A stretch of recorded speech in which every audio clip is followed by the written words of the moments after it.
Hello students, আজ আমরা electrochemistry second day আমরা তার ডিসকাশনের মধ্যে যাব। আমরা আগের দিনে ইলেকট্রোড পোটেনশিয়াল এই কথাটা পর্যন্ত আমরা এসেছিলাম। সোর্স অফ ইলেকট্রোড পোটেনশিয়াল এই জায়গাটায় আমরা আসিনি, অরিজিন অফ ইলেকট্রোড পোটেনশিয়াল। তাহলে আজকে আমাদের প্রথম ডিসকাশনটা শুরু হবে অরিজিন অফ ইলেকট্রোড পোটেনশিয়াল এইটা দিয়ে। Let us start, let us proceed. Origin of electrode potential মানে আমরা একটু বলে নিই। আমরা দেখেছিলাম যে এটা ড্যানিয়েল সেলের মধ্যে একটা জিঙ্ক দণ্ড, zinc Zn2+, it may be ZnSO4, it may be ZnCl2, it may be ZnNO3O2 like this, Zn2+. A zinc rod is dipped into a Zn2+ solution. যেক্ষেত্রে এখানে আমরা আগের দিন দেখেছিলাম উইথ রেসপেক্ট টু টাইম এটা শুরু হয়ে আসছে, এর অক্সিডেশন রিঅ্যাকশন টেকস প্লেস এবং এই জায়গাতে নেগেটিভ হয়। অন দ্য আদার হ্যান্ড আবার এখানে অন্য একটা পাত্রে যদি আমরা দেখি, এক্ষেত্রে কপার Cu2+ সিস্টেমের মধ্যে রাখা হয়েছে, Cu একটা রড ইন Cu2+ সলিউশনের মধ্যে যদি রাখা হয়, Aq একটা সলিউশনের মধ্যে রাখা হয়। আমি উইথ রেসপেক্ট টু টাইম কি দেখেছিলাম, এখানে Cu টা জমে আস্তে আস্তে আস্তে আস্তে মোটা হয়ে যাচ্ছে এবং এইটা প্লাস পজিটিভ চার্জ হয়ে যাচ্ছে। Now my question, এক্ষেত্রে হয়েছিল রিডাকশন রিঅ্যাকশন, এখানে অক্সিডেশন রিঅ্যাকশন। তাহলে কেন এক্ষেত্রে অক্সিডেশন হয়, কেন রিডাকশন নয়? এটাই হচ্ছে একটা বড় প্রশ্ন। এইটার সমাধান সর্বপ্রথম বিজ্ঞানী নার্স তার ব্যাখ্যা দিয়েছিল। তাহলে আমরা এখন দেখব নার্সের ব্যাখ্যা কি বলা হলো। According to nurse theory, wherever a metallic rod is dipped into its ionic solution, যখন একটি কোন ধাতব দণ্ডকে উহার কোন আয়নিত দ্রবণের মধ্যে ডোবানো হয়, দু ধরনের চাপ সেক্ষেত্রে কাজ করে। একটাকে বলা হচ্ছে সলিউশন প্রেসার, দ্রবণ চাপ, দ্রবণ চাপ যেটাকে আমরা ক্যাপিটাল পি দিয়ে ডিনোট করছি। আর দুই নম্বর হচ্ছে অবিশ্রবণ চাপ, অস্মোটিক প্রেসার, অবিশ্রবণ চাপ, এটাকে আমরা স্মল পি দিয়ে। এখন আমাদেরকে বুঝতে হবে যে দ্রবণ চাপ কি আর অবিশ্রবণ চাপ। দেখো এই ক্ষেত্রে জলের অণু মানে জল তো এটা পোলার মলিকিউল, জলের অণু H2O এর অক্সিজেন অ্যাটমটা জিঙ্কের পরমাণুকে টেক করে বলে চলে এসে এক্ষেত্রে, এবং তার এই আহ্বানে পড়েছে মানে অ্যাকচুয়ালি হাইড্রেটেড ক্যাটায়নে পরিণত হয়ে যায়। আমি দেখাচ্ছি ব্যাপারটা। তাহলে Zn মানে এই যে জিঙ্কের পরমাণু যেটা ছিল, মানে যেটা দিয়ে তৈরি ছিল জিঙ্কের দণ্ড, এই দণ্ড এইগুলো ইট ওয়াজ মেড অফ জিঙ্ক। এটা সেই পড়ে কি -2 ইলেকট্রন কার প্রভাবে? এই যে জলের প্রভাবে। এটার জন্য এসে এটা Zn2+ এ পরিণত হয়। আমি বলেছিলাম কি বিক্রিয়া অ্যাকচুয়ালি এটা হয় কি, অ্যাকচুয়ালি জলযুক্ত ক্যাটায়নে পরিণত হয়, হাইড্রেটেড ক্যাটায়নে পরিণত। তাহলে এই যে ব্যাপারটা হলো, এটা মেইনলি জলের জন্য হচ্ছে। এটাই কি বলা হচ্ছে, তাহলে এই দ্রবণে রাখার জন্য জিঙ্ক পরমাণু থেকে মানে কোন একটা জিঙ্কের দণ্ড থেকে জিঙ্ক পরমাণুগুলো Zn2+ রূপে নির্গত হয়ে যেতে চায়, এটা হচ্ছে একটা প্রবণতা। তাহলে এইটাকেই বিজ্ঞানী নার্স বলেছিলেন দ্রবণ চাপ। তাহলে এই ক্ষেত্রে দ্রবণ চাপের জন্য এটা হচ্ছে। এবার আমি অবিশ্রবণ চাপটা দেখি উল্টো দিকে। দ্রবণের মধ্যে থাকা Cu2+ মানে কোথা থেকে এসেছে? CuSO4 থেকে। Cu2+ এগুলো এখানে আসে আস্তে আস্তে অবিশ্রবণ প্রক্রিয়ার মাধ্যমে এখানে এলো, এখান থেকে জোর করে দুটো ইলেকট্রন মানে Cu2+ from CuSO4 সেটা দুটো ইলেকট্রন জোর করে নিয়ে নেয়, দিয়ে এটা কিসে পরিণত হয়েছে Cu তে পরিণত হয়। প্রসেসটাকে আমরা প্রসেস হচ্ছে REDN, রিডাকশন প্রসেস। তাহলে দেখো এবার আমরা ন্যাচারালি বলতে চাই, আমরা মানে আমাদের ধারণা হয়তো হবে যে এক্ষেত্রেও তো Zn2 ছিল, এক্ষেত্রেও তো Zn2 ছিল, সেও তো এরকম হতে পারতো নাকি? আমি একটা পাথ সাজেস্ট করছি, Zn2 +2 ইলেকট্রন ওইখানে যেটা হয়েছে হয়ে Zn এরকমটা হতে পারতো তো, উল্টো দিকে এটাও তো হতে পারতো যে এক্ষেত্রে Cu মানে এই দণ্ডটা যে জিনিসটা করেছে -2 ইলেকট্রন হয়ে Cu2+, কিন্তু এটা হয় না, এটা হয় না। কেন হয় না? এটা হচ্ছে মানে ধরো আমাদের সমাজে আমাদের মানুষদের মধ্যে কেউ কারো কমপ্লেক্সন এর হচ্ছে একটু ডার্ক, মানে কেউ একটু ময়লা ময়লা, আবার কেউ বাই বার্থ খুব ফর্সা। তাহলে কেন এটা হয়? তার ডিএনএ যেমন, এটা যেভাবে তৈরি হয়েছে, এটার প্রকৃতি, এটাকে বলা হচ্ছে ধাতু এবং ধাতব আয়নের প্রকৃতি। তারপর এর টেন্ডেন্সি অলওয়েজ টু বি মানে অক্সিডাইজড হয়ে যাওয়া, আর এর উল্টো দিকে এটা হচ্ছে রিডিউসড হয়ে যাওয়া। তাহলে এবার আমি দেখতে চাচ্ছি যে এরও ক্ষেত্রে এইটাকে বলা হয়েছিল তোমার কি চাপ? দ্রবণ চাপ। আর এইটা ছিল অভিস্রবণ চাপ। তাহলে এর ক্ষেত্রে capital P is greater than small P. এটা জিঙ্ক সিস্টেমটার ক্ষেত্রে দ্রবণ চাপের মানটা তার ব্যাপন চাপের থেকে অনেক অনেক বেশি। তার ফলে কি এই প্রক্রিয়াটা হয় না। তাহলে উইথ রেসপেক্ট টু টাইম যতই প্রক্রিয়াটা চলতে থাকে তত Zn2 মানে জিঙ্ক পরমাণু থেকে Zn2+ মুক্ত হয়ে যায় এবং দ্রবণের মধ্যে প্রচুর পরিমাণে Zn2+ বাড়তে থাকে। কিন্তু একটা সমস্যা, কি রকম সমস্যা? এই জল ভেবেছিল এই Zn2+ কে নিয়ে অনেক দূরে চলে যাবে, কিন্তু তা হয় না। কারণ এই যেই মাত্র Zn-টা Zn2+ এ পরিণত হয়ে গেল, তার যে ইলেকট্রন ছেড়ে রাখা ইলেকট্রন এই রডের মধ্যেই থেকে গেল, তাহলে ঋণাত্মক চার্জ যুক্ত দণ্ড আর তার পাশে তখন এই তো এই Zn2+ যেটা তৈরি হলো তাকে তো আর যেতে দিচ্ছে না, কারণ ইলেকট্রোস্ট্যাটিক ফোর্স অফ অ্যাট্রাকশন। কারণ এর পাশে Zn2+, এগুলো Zn2+,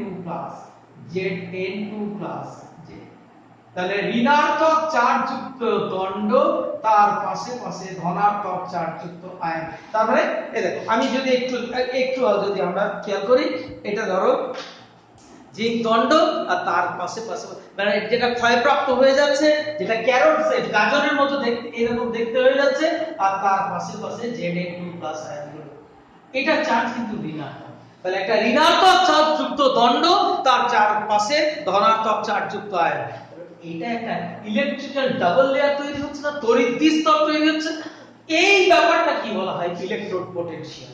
অ্যাকচুয়ালি এইটা হলো তড়িৎদ্বার আর তার যে বিভব উৎপন্ন হলো।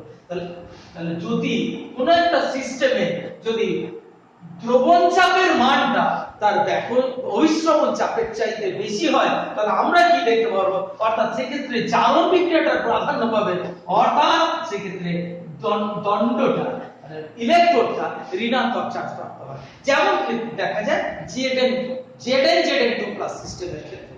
অন দ্য আদার হ্যান্ড এক্ষেত্রে তো এই যে আমি দুটো সাজেস্ট করেছিলাম, কিন্তু আমাদের কিচ্ছু করার নেই। ওই যে বললাম এটার প্রকৃতি অনুযায়ী নির্ভর করে। এটার ক্ষেত্রে কিন্তু এটা হয় না, এটার ক্ষেত্রে তাহলে এটা হচ্ছে এই যে Cu2+ দ্রবণের মধ্যে কপার সালফেটের Cu2+ হলো সাবরে এখানে আসছে। এটা কি অভিস্রবণ প্রক্রিয়ার মাধ্যমে এক্ষেত্রে আসছে বলে অভিস্রবণ চাপ বলা হয়। তাহলে আর এখানেও তো জল চাইছে ওই জিঙ্কে যেভাবে H2O এও চাই কিন্তু একে নিয়ে আসতে, কিন্তু এই মানটা এটা ক্যাপিটাল P আর এটা হলো স্মল p। এই সিস্টেমের ক্ষেত্রে ফর Cu2+ এর ক্ষেত্রে small p is greater than capital P। তাহলে এই ক্ষেত্রে আমরা কি দেখতে পাবো? এইটা এর কাছে হেরে যাচ্ছে, ব্যাপন মানে অভিস্রবণ চাপের মানটা দ্রবণ চাপের কাছে হেরে যায়, যে কারণে এটা হয় না। এটার মান নেগলিজেবল। যেমন এই ক্ষেত্রে এটার মান নেগলিজেবল, সেরকম এই ক্ষেত্রে এই মানটা নেগলিজেবল। তাহলে if আমরা এক নাম্বার কেস দেখলাম, যদি capital P is greater than দ্রবণ চাপটা অভিস্রবণ চাপের চাইতে বেশি হয়, তাহলে দণ্ডটা ঋণাত্মক চার্জ প্রাপ্ত হবে। উল্টো দিকে এটা হচ্ছে কেস 2। কেস 2 যদি অভিস্রবণ চাপটা দ্রবণ চাপের চাইতে বেশি হয়, তাহলে দণ্ডটা ধনাত্মক চার্জ প্রাপ্ত হবে, অর্থাৎ এই ক্ষেত্রে রিডাকশন রিঅ্যাকশন হবে। কেস 3 কি হবে? যদি দুটো সমান সমান হয়ে যায়। ইফ আচ্ছা এই ক্ষেত্রে কেসটা কমপ্লিট করি। এই এখানটায় যত Cu2+ এখান থেকে দণ্ড থেকে কপার দণ্ড থেকে ইলেকট্রনকে জোর করে করে নিতে চাইলো, তাহলে এই দণ্ডের মধ্যে তখন ইলেকট্রনের ঘাটতি সৃষ্টি হলো, অর্থাৎ ইলেকট্রনের ঘাটতি মানে পজিটিভলি চার্জ তৈরি হয়ে গেল। তাহলে ধনাত্মক চার্জযুক্ত দণ্ড, তখন দেখো CuSO, আমি ধরে নিচ্ছি এটা Cu2+ আর তার কাউন্টার অ্যানায়নটা ছিল SO, তাহলে SO4- আয়ন গুলো কোথায় যাবে না এই যে ধনাত্মক দণ্ড চার্জযুক্ত দণ্ড তার পাশে ঋণাত্মক চার্জযুক্ত সালফেট আয়ন। তাহলে এই ক্ষেত্রেও তড়িৎ দ্বিস্তর তৈরি হবে না। দেখো আমি এই ক্ষেত্রে আরেকটা পেনটা নিয়ে দেখিয়ে দিচ্ছি। মনে করো এটা হচ্ছে ধনাত্মক চার্জযুক্ত কপার দণ্ড আর তার চারপাশে এরকম করে ঘিরে থাকে ঋণাত্মক চার্জযুক্ত সালফেট আয়নগুলো। তাহলে এই ক্ষেত্রেও একটা ইলেকট্রিক্যাল ডাবল লেয়ার তৈরি হচ্ছে। আর এই যে ইলেকট্রিক্যাল ডাবল লেয়ার তৈরি হওয়া, একটা তড়িৎদ্বারকে ঘিরে একটা ইলেকট্রিক্যাল ডাবল লেয়ার তৈরি হওয়া, এই অবস্থাটা কি, এই ব্যবস্থাটা কি বলা হচ্ছে? তোমার এই যে চার্জ ডেভেলপ করা, এটা কি বলা হচ্ছে? Electrode potential. তাহলে ইলেকট্রোড পোটেনশিয়ালের ডেফিনিশনটা কি বলবো? কোন একটা ধাতব দণ্ডকে উহার কোন আয়নিত দ্রবণের মধ্যে ডোবালে পরে সেক্ষেত্রে জারণ বা বিজারণ বিক্রিয়ার মাধ্যমে যদি এটা একটা বিশেষ চার্জ প্রাপ্ত হয়, তাহলে সেই চার্জকে তড়িৎ স্তর গঠনের মাধ্যমে চার্জ প্রাপ্ত হয়, তাহলে সেই ঘটনাটা কি বলা হচ্ছে?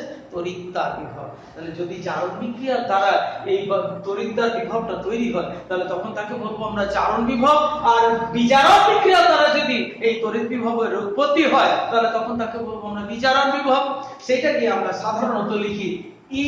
দেখো এই বিক্রিয়াটার জন্যই তো বিভবটা তৈরি হচ্ছে। তাহলে ইলেকট্রোড পোটেনশিয়াল ই কাপ থেকে কি হয়েছে? জিঙ্ক থেকে Zn2+, Zn/Zn2+, অথবা এটাই মোস্ট সায়েন্টিফিক এটা লেখা, অথবা আমরা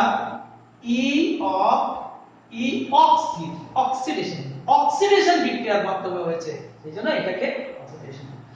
অন দা আদার এন্ড এইটাকে আমরা কি বলবো? তাহলে বলবো ই অফ কাপ থেকে কি ছিল? Cu2+ হয়েছে এটা, E of Cu2+ Cu। তাহলে এটা কি বলা হচ্ছে? অথবা অর এটাকে না বলে আমরা কি বলতে পারি? E of REDN, reduction potential. ঠিক আছে? প্রশ্ন হচ্ছে যে আমরা ব্যাপন চাপ এবং দ্রবণ চাপের এক্ষেত্রে ব্যাপন চাপ এক্ষেত্রে আমরা দেখলাম দ্রবণ চাপ অভিস্রবণ চাপের চাইতে বেশি হয়, তাহলে দণ্ডটা ঋণাত্মক চার্জ মানে অক্সিডেশন রিঅ্যাকশন টেকস প্লেস হয়। এক্ষেত্রে আমরা দেখলাম কি? এক্ষেত্রে আমরা দেখলাম অভিস্রবণ চাপটা দ্রবণ চাপের চাইতে বেশি হয়, তাহলে দণ্ডটা ধনাত্মক চার্জ। কেস 3 তাহলে হবে যদি দুটো চাপই সমান সমান হয়। তাহলে if capital P is equal to small p যদি হয়, তাহলে দেখো আমি থার্ড কেসটা আমি লিখে দেখাচ্ছি। থার্ড কেস যদি হয় if case 3 if capital P equals to small p, তারপর ঠিক এক্ষেত্রে অ্যাকুয়াস সলিউশনটা যে রেটে দণ্ড থেকে আয়ন এক্সট্রাক্ট করতে চায়, ঠিক একটা সেম রেট দ্রবণের মধ্যে আয়নগুলো একই রেটে এক্ষেত্রে ডিপোজিটেড হতে চায়, এই দুটো রেট সমান সমান হয়। দেখো এইটা আসার ফলে ঋণাত্মক চার্জ হয়, এইটা এই দিক থেকে এটার দিকে যাওয়ার ফলে ধনাত্মক চার্জ হয়। দুটো যদি সমান সমান হয়, তাহলে capital P equals to small p, দ্রবণ চাপ সমান সমান অভিস্রবণ চাপ যদি হয়, তাহলে no net charge will be developed in the electrode, অর্থাৎ সেক্ষেত্রে কোনো পটেনশিয়াল ডেভেলপ করবে না। অ্যাকচুয়ালি এই জায়গাতেই আমাদের প্রকৃতির কাছে হার মানতে হয়। আমাদের যে 118টি মৌল বেরিয়েছে তাদের মধ্যে একমাত্র হাইড্রোজেন সিস্টেম, মানে আমি বলি তোমার এই মুহূর্তে আমাকে হয়তো মনে হবে যে এসেন্ট্রিকের মতো কথা বলছে, পাগলের প্রলাপ বলছে। মানে আমি বলছি যদি হাইড্রোজেন সিস্টেম মানে একটা হাইড্রোজেনের দণ্ডকে যদি H+ সলিউশনের মতো, you will say what nonsense you are speaking, হাইড্রোজেনের দণ্ড, হাইড্রোজেন তো একটা gas. No my dear, so তোমরা ছোট ক্লাসে অন্তর্ধিতি নাম শুনেছো? Platinum, palladium, nickel, cobalt, iron, they can absorb hydrogen gas at ordinary temperature। তাহলে তার মধ্যে তোমরা জানো প্লাটিনামকে বর ধাতু বলা হয়, নোবেল মেটাল। তার কারণ কি? সে সচরাচর অ্যাসিড, ক্ষার ইত্যাদি এর সঙ্গে বিক্রিয়া করতে চায় না। সেজন্য প্লাটিনাম দণ্ডকে তুমি হাইড্রোজেনের মধ্যে যদি এক্সপোজ করে নাও, that is platinised hydrogen. Platinum acts as a solid support of hydrogen. অর্থাৎ প্লাটিনাইজড হাইড্রোজেন মানে হচ্ছে জানো এটা একটা হাইড্রোজেনের দণ্ড হিসাবে কাজ করে। প্লাটিনামটা মানে এর সাপোর্ট হিসাবে কাজ করে। তাহলে সেই প্লাটিনাম হাইড্রোজেন শোষিত এটা প্লাটিনাম দণ্ডকে তাহলে এইরকম লেখা হয় PtH2। ঠিক আছে, তাকে তাহলে সেই রকম একটা দণ্ডকে যদি একটা বিকারের মধ্যে HCl নিয়ে নিচ্ছি আমরা H+, তাহলে দেখো PtH2 একে ডুবিয়েছি আমরা H+ এর মধ্যে, মানে এটা একটা দণ্ড। ঠিক আছে, এর মধ্যে তাহলে এই রকম দণ্ডের মধ্যে কোন মানে এই ক্ষেত্রে capital P equals to small p, একমাত্র এই সিস্টেমটা, একমাত্র HH+ সিস্টেম যেটা সেক্ষেত্রে কোনো নেট চার্জ ডেভেলপ করে না, অর্থাৎ এর পটেনশিয়াল হলো zero potential. Is it clear to you? তাহলে বোঝা গেল এই হলো তাহলে তড়িৎদ্বারের তো মানে তড়িৎ বিভবের উৎপত্তির কারণ। তাহলে আমরা এখন একটা সংজ্ঞা করেছি তড়িৎদ্বার বিভব কাকে বলে। কি বললাম? কোনো একটা ধাতব দণ্ডকে উহার কোনো আয়নিত দ্রবণের মধ্যে ডোবালে পরে ওই ধাতু এবং তার আয়নের মধ্যে জারণ বা বিজারণ বিক্রিয়া ঘটে তড়িৎ দ্বিস্তর গঠনের মাধ্যমে ধাতুটার মধ্যে যদি বিশেষ চার্জ প্রাপ্ত হয় তাহলে সেই যাকে বলা হচ্ছে তড়িৎদ্বার বিভব। এই তড়িৎদ্বার বিভব যদি জারণ বিক্রিয়ার মাধ্যমে হয় তাহলে তখন তাকে বলে জারণ বিভব, আর যদি বিজারণ বিক্রিয়ার মাধ্যমে হয় তাহলে তখন তাকে বলা হয় বিজারণ বিভব। একমাত্র H/H+ সিস্টেমের মধ্যে কোনো পটেনশিয়াল ডেভেলপ করে না। ন্যাচারালি একটা কোশ্চেন চলে আসছে যে আমরা যদি হাইড্রোজেনের কেসে আমি পরে আসছি, আমরা যদি এক্ষেত্রে এই জায়গাতে প্রথমে Zn/Zn2 Zn2+ means ZnSO4 with water H2O। এখানে অ্যাকচুয়াল কাজটা কিন্তু করছে H2O, এইটাই মেইনলি টেনে নিয়ে আসছে। তাহলে আমি যদি এই ক্ষেত্রে এটা ডাইলুট সলিউশন নিয়ে নিই, অর্থাৎ জলের পরিমাণ যদি বেশি নিয়ে নিই তাহলে বেশি পরিমাণ Zn2+ আসবে। উল্টো দিকে এখানে কি করছিল CuO4 H2O, এই ক্ষেত্রে কিন্তু H2 এর কোনো ভূমিকা নেই। এই যে Cu মানে Cu2+ এর তাহলে অর্থাৎ এইটাই যদি আমার এই ক্ষেত্রে ডাইলুট সলিউশন নিই তাহলে বেশি পরিমাণ নেগেটিভ আয়ন মানে বেশি নেগেটিভ চার্জ পাবো। আর এই ক্ষেত্রে যদি কনসেন্ট্রেটেড সলিউশন নিয়ে নিই আমরা, কনসেন্ট্রেটেড সলিউশন যদি নিই অর্থাৎ Cu2+ এর পরিমাণ যত বেশি থাকবে এই ক্ষেত্রে ধনাত্মক আয়নের পরিমাণটা তত বেশি হবে। তাহলে দেখো তাহলে ইলেকট্রন পটেনশিয়াল কতটা উৎপন্ন হবে। তাহলে ইলেকট্রন পটেনশিয়াল এই ব্যাপারটা কার উপর ডিপেন্ড করছে? এক নাম্বার তো আমরা বলেই দিয়েছি যে এটা নির্ভর করছে কার উপরে? মানে ধাতু এবং ধাতব আয়ন তার প্রকৃতির উপরে। মানে যেমন জিঙ্কটা আমরা দেখেছি এই প্রকৃতির হয়, মানে অক্সিডেশন রিঅ্যাকশন হয়, আর কপারের ক্ষেত্রে আমরা দেখলাম। এটা গেল। 2 নম্বর হচ্ছে আয়নের গাঢ়, মানে এই ক্ষেত্রে জিঙ্ক আয়ন যত কম নেব আর এই ক্ষেত্রে কপার আয়ন যত বেশি নেব তার উপর ডিপেন্ড করবে। আর 3 নম্বর সর্বোপরি উষ্ণতা। দেখো তো টেম্পারেচারটা যদি বেশি দেওয়া হয় তাহলে অন্য কাউন্টার আয়ন মানে Zn2+ গুলো একটু দূরে চলে যাওয়ার চেষ্টা করতে চাইবে। তার মানে ইলেকট্রিক্যাল ডাবল লেয়ার যেটা তৈরি হয়েছিল সেটা একটু ভেঙে যাবে। তাহলে এই তিনটে বিষয়ের উপরে ই ভ্যালুটা তোমার নির্ভর করে। ঠিক আছে, এবার আমরা একটু এতে তাহলে আমরা দেখলাম এইরকম দুটো সিস্টেম দেখে দিলাম আর মাঝখানে একটা হাইড্রোজেন সিস্টেম আমি বলছি আমি আমার অনেক কথা আছে এখন তাহলে মাঝখানটাতে আমাদের এখন HH+ সিস্টেম এটা যদি HH+ সিস্টেম এই ক্ষেত্রে যদি আমি এখন এরকম বলছি এইটা হলো H মানে H তো নয় PTH2 H2G অবলিক H+ এইরকম সিস্টেম যদি নিই তাহলে এর পটেনশিয়াল কত হবে জিরো পটেনশিয়াল এটা হচ্ছে জিরো পটেনশিয়াল এটা মাইনাস এবার এখন যদি আমি এই দুটোকে আমি কন্টাক্ট কোন একটা তার দিয়ে যোগ করে দিই তাহলে দেখো এই ক্ষেত্রে ইলেকট্রনের বাড়তি আর এই ক্ষেত্রে বাড়তিও নেই ঘাটতিও নেই এক্সেসও নেই ডেফিসিয়েন্সিও নেই তাহলে তুলনামূলক বেশি ইলেকট্রন কোথায় আছে তাহলে ইলেকট্রন ফ্লোটা কোন দিক থেকে কোন দিকে হবে এই দিক দেখো জিঙ্কের থেকে এই দিকে হবে ইলেকট্রন ফ্লো আর বাই কনভেনশন আমরা জানি উল্টো তাহলে এই ক্ষেত্রে যদি আমরা একটা এখানে ভোল্টমিটার রেখে দিই সেই ভোল্টমিটার যে ডিফ্লেকশন করবে সেটা হচ্ছে জিঙ্কের ভ্যালু কারণ এটা তো জিরো তাহলে জিরো এগেইনস্টে যে ভ্যালুটাই আমরা পাবো সেটাই হচ্ছে জিঙ্ক সিস্টেমের ভ্যালু Zn Zn2+ ভ্যালু এবার আমি এই কানেকশনটা কাট আপ করে দিই আমি যদি এর সঙ্গে দিই দেখো এদের সঙ্গে এই সিস্টেম এর সঙ্গে এটা যোগ করে দিই আমি এতক্ষণ ডিসকাস করে দেখলাম এই ক্ষেত্রে পজিটিভ হয়েছে এটা জিরো হয়েছে এটা কি দেখলাম ইলেকট্রনের ডেফিসিয়েন্সি ঘাটতি এই ক্ষেত্রে বাড়তিও নেই ঘাটতিও নেই তাহলে তুলনামূলক বেশি ইলেকট্রন কোথায় আছে এই ক্ষেত্রে আছে তাহলে ইলেকট্রন ফ্লো হবে এই দিক থেকে এই দিকে মানে তড়িৎ প্রবাহ যেটা হবে সেটা এই দিকে তুমি যদি এই ক্ষেত্রে একটা ভোল্টমিটার যন্ত্র রেখে দাও জিরো এগেইনস্টে যে ভ্যালুটা পাবে তাহলে সেটাই হচ্ছে কপারের ভ্যালু তার মানে হাইড্রোজেনটা যেন হচ্ছে একটা রেফারেন্স মানে প্রমাণ হাইড্রোজেনকে দিয়েই অন্যের মান করা হয়েছে সেজন্য এইটা হচ্ছে রেফার হাইড্রোজেন ইলেকট্রোডকে বলা হয় হাইড্রোজেন যে তড়িৎদ্বার সিস্টেম তাকে বলা হয় রেফারেন্স ইলেকট্রোড বা নির্দেশাত্মক তড়িৎদ্বার সমস্যা কিন্তু এখনো রয়ে গেল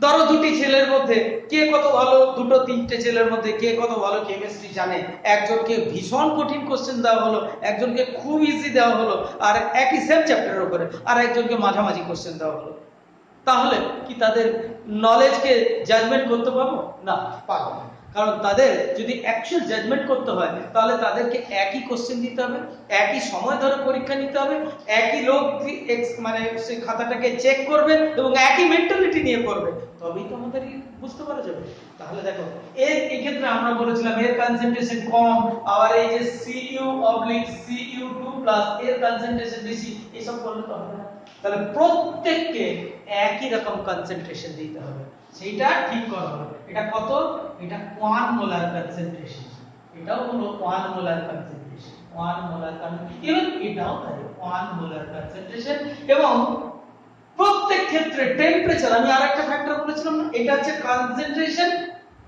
অফ আয়ন্স আর টেম্পারেচারটা 273 ডিগ্রি 273 কেলভিন মানে 0 ডিগ্রি সেলসিয়াস তাহলে এবার সংজ্ঞাটাকে আমরা তাহলে এবার দেখো আর কিন্তু চেঞ্জ হবার ব্যাপার নেই কারণ চেঞ্জ মানে একটা তার ডিএনএ এর মতো ব্যাপার কারণ এই যে প্রকৃতি মানে metal and it's corresponding ion একে আমরা কখনো চেঞ্জ করতে পারবো না তার যদি টেন্ডেন্সি থাকে অক্সিডাইজড হওয়া সে অক্সিডাইজ হবে ঠিক আছে তাকে আমরা রিডিউস মানে নিজে সাইলেন্টেনিয়াস মানে নিজে থেকে স্বতঃস্ফূর্তভাবে সেটা রিডিউস হবে না তাহলে তাহলে আমরা যে তিনটে ফ্যাক্টরের কথা বলেছিলাম যে ধাতু এবং ধাতব আয়নের প্রকৃতির উপরে ই ভ্যালুটা নির্ভর করছে সেটা ফিক্স থাকলো কিন্তু আমাদের হাতে দুটো জিনিস রইল কি রইল এক হচ্ছে কনসেন্ট্রেশন যেটাকে আমরা প্রত্যেক ক্ষেত্রে ফিক্স করে দিলাম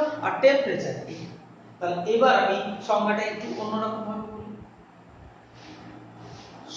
273 কেলভিন উষ্ণতায় 1 মোলার কনসেন্ট্রেশন নে কোন ধাতুকে কোন ধাতব দণ্ডকে উহার কোন আয়নিত দ্রবণের মধ্যে ডোবালে যে তড়িৎদ্বার বিভবের উৎপত্তি হয় তাকেই বলা হচ্ছে তার প্রমাণ তড়িৎদ্বার বিভব তার মাথায় তখন প্রমাণ স্ট্যান্ডার্ড ইলেকট্রোড পোটেনশিয়াল আমি বলছি again I am repeating it.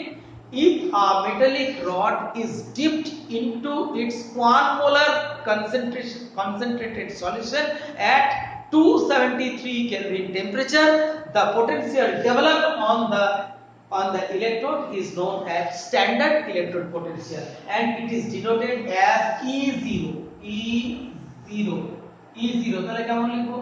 Zn/Zn 2 plus, আমাকে এই ক্ষেত্রে বলার মেনশন করতেই লাগবে না যে এটা আমি অক্সিডেশন পটেনশিয়াল লিখেছি না রিডাকশন, কারণ এই ক্ষেত্রে তুমি দেখতে পাচ্ছ এটার ভ্যালু কত ছিল? 0 থেকে +2.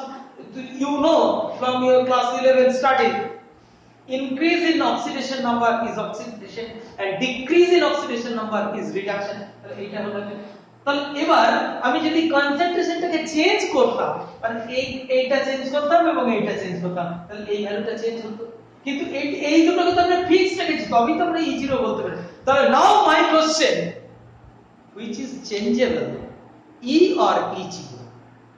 The discussion reveals that E0 value for a particular system is always fixed, but the E value, মানে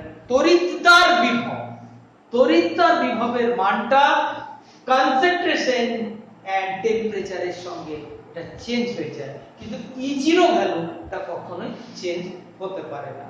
ঠিক আছে, সেরকম তাহলে এটা এবার এই E এবং E তাহলে নাও the situation demands a relation, a quantitative relation between E and E0. We are going to establish it. Then before it আমরা একটু বেসিক, আচ্ছা এই যে দুটো কেস সিস্টেমকে নিয়ে আমরা ধরো এইটাকে বললাম, এইটাকে বলা হয় হাফ সেল, আর এইটা একটা হাফ সেল, অর মানে যে ক্ষেত্রে একটা অংশে যার তুমি যদি এইটাকে মাঝখানে বাদ দিয়ে এই আমি প্রথম দিনের ডিসকাশনে যে ড্যানিয়েল সেল বলেছিলাম এইটা, তাহলে এইটা একটা হাফ সেল যেখানে অক্সিডেশন রিঅ্যাকশন টেকস প্লেস, আর এই জায়গাতে রিডাকশন রিঅ্যাকশন, তাহলে দুটো হাফ সেলের কম্বিনেশন করলে পরে একটা সেল হয়। তাহলে এই ক্ষেত্রে হাফ সেল এই দুটোর কম্বিনেশন করে একটা পূর্ণ মাত্রা সেল পাওয়া যায়। এখন আমাদের এগুলো আমি একটু এতে দেখি। দেখেন, এটা স্ট্যান্ডার্ড হাইড্রোজেন ইলেকট্রোড, এটা কিন্তু তৈরি করা মোটেও চারটিখানি ব্যাপার না। কারণ কি, এখানে এইভাবে করতে হয়। দেখো আমি এটাকে আমি একটু পিক্টোরিয়াল রিপ্রেজেন্টেশন করছি। কিভাবে? এরকম একটা প্লাটিনাম দণ্ড থাকে, সেটা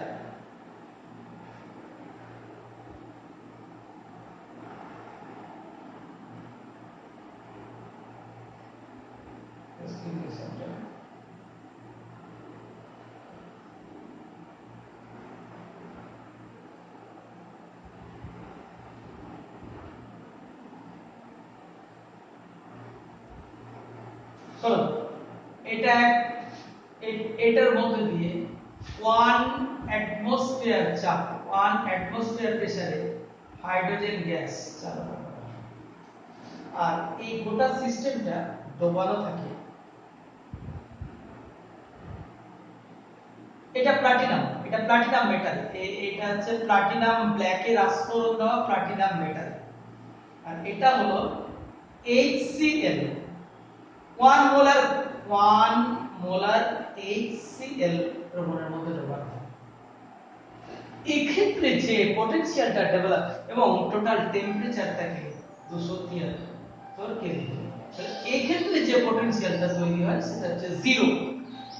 এই 0 এবং অনুরূপভাবে এটাকেও 1 মোলার দেওয়া হয়। এবার এই দুটোর মধ্যে কানেকশন করে যে ভ্যালুটা পাবো সেটাই হচ্ছে জিঙ্কের স্ট্যান্ডার্ড পটেনশিয়াল। আমি আমার ভ্যালুটা মুখস্থ আছে, মানে এখানে তুমি ভ্যালুটা পাবে 0.76 ভোল্ট, এটা পাবে। তাহলে আমরা কি লিখতে পারি? E0 Zn/Zn2 0.76 volt. অনুরূপে এবার এটা কেটে দিয়ে যদি কপার সিস্টেমের সঙ্গে আমরা অ্যাড করি, তাহলে এটা তো 0 মান দেখেছো, এটা 0, এক্ষেত্রে আর 1 মোলারে যদি ডোবাই E0 of